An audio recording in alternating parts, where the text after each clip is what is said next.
very apologetic. They were Stand this morning, a day after narrowly avoiding a run-in with a pair of size 10 shoes hurled at point-blank range by an angry Iraqi reporter in Baghdad.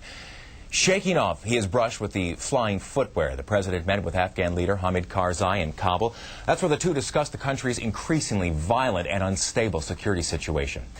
Mr. Bush said the U.S.-led coalition was making, quote, hopeful gains and vowed not to walk away from the conflict.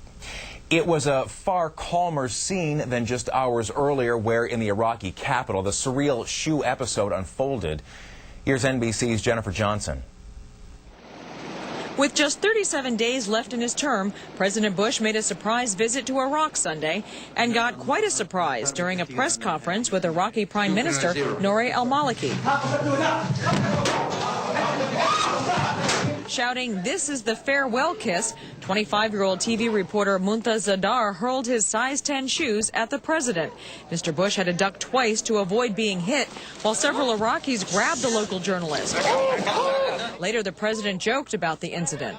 It's a size 10 shoe that he threw.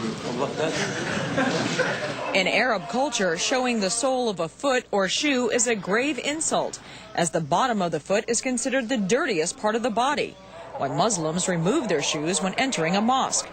President Bush says despite the shoe-hurling surprise, he was honored to be invited back to Iraq for his 4th visit and felt this was an isolated incident.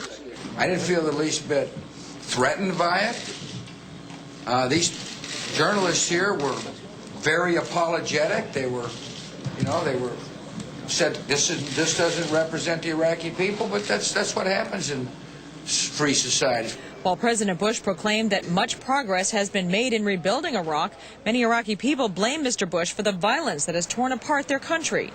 The journalist who threw his shoes has covered the war since its beginning, has lost several close relatives, and was recently kidnapped and tortured. His camera crew, which was temporarily detained by the Secret Service, said this was totally unexpected. Jennifer Johnson, NBC News, Washington. Unbelievable.